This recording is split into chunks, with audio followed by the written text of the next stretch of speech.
Hi guys, my name is Gabby. I'm a pastry chef from Portland, Oregon, and I'm here today to show you guys how to make some Fleur de Sel caramels. This is going to be a super simple recipe for you guys.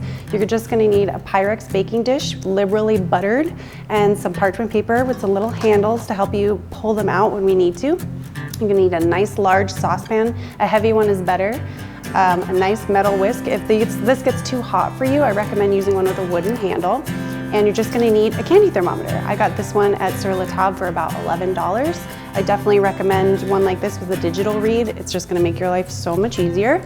And in this pot, I've got heavy cream, whole milk, unsalted butter, kosher salt, light brown sugar, some corn syrup, and 3 tablespoons of water. All right, so once we get this on the stove, we're gonna go at about medium heat, and we're gonna whisk constantly while it's cooking. You're gonna see these caramels melt first of all, and then it's gonna bubble up really big in your pot. That's why you're gonna want a pretty tall metal pot for this.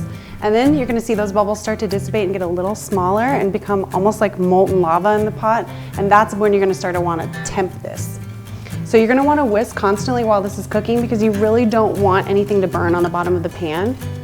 So this guy is gonna take, I would say, about 30 to 40 minutes on your stove, depending on how high your heat is. Right now, on this range is gonna give us a really, really nice even cooking temperature. That's why I love this stove. So I definitely think you guys are gonna enjoy that. Make sure your stove is a nice even temperature. Sometimes electric stoves can be kind of hard for candy making. I definitely recommend a gas, but you can totally do one on an electric stove as well. So we're gonna just keep whisking this until we see it start to bubble. You can turn up the heat a little bit if you feel like it's not quite hot enough. But once we really start to bubble, that's when we're gonna wanna make sure our heat is not too high.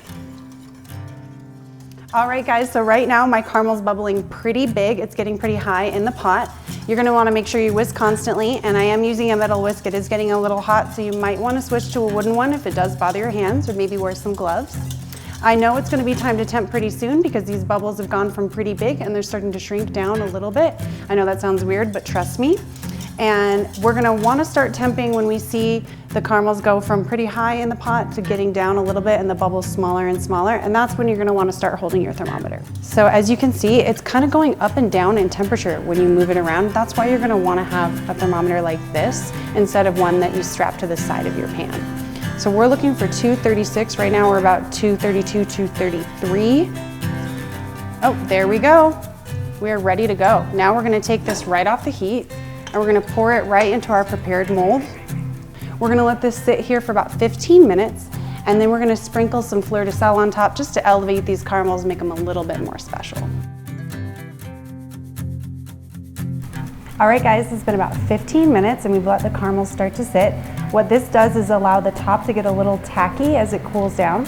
And now we're gonna sprinkle our Fleur de Sel on top. This is just gonna elevate these caramels a little bit, make them a little more special. You can totally leave them plain if that's how you prefer, but I like a little bit of salt on it.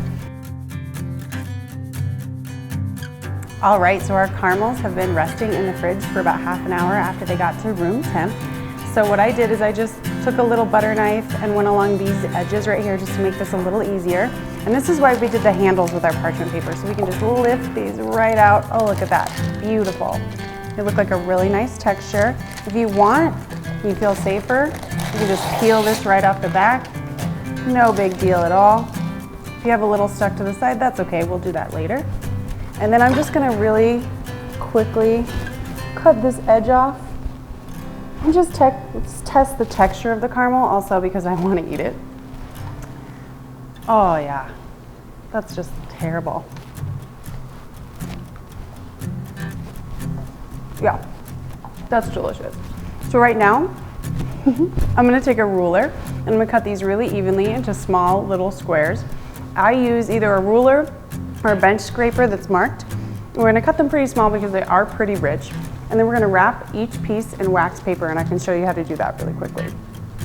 So when you're ready to finally wrap these guys up, I just took a piece of wax paper and cut them at the same width, and I put 3 in each row along the wax paper line. And I'm just gonna roll these up really cute. This is what sets it apart when you bring them to a little party. You're gonna twist in the opposite direction on each side. And then look at that, how cute is that? So these guys are the finished product. I had some friends help me wrap them so they look really nice. So these you can just take right into a party. They last for a couple weeks. Don't worry about spoilage. And honestly, pro tip, drop one of these in your coffee in the morning and stir it around. It's like, oh, perfect caramel macchiato. You're gonna thank me so much. And I hope you guys enjoy.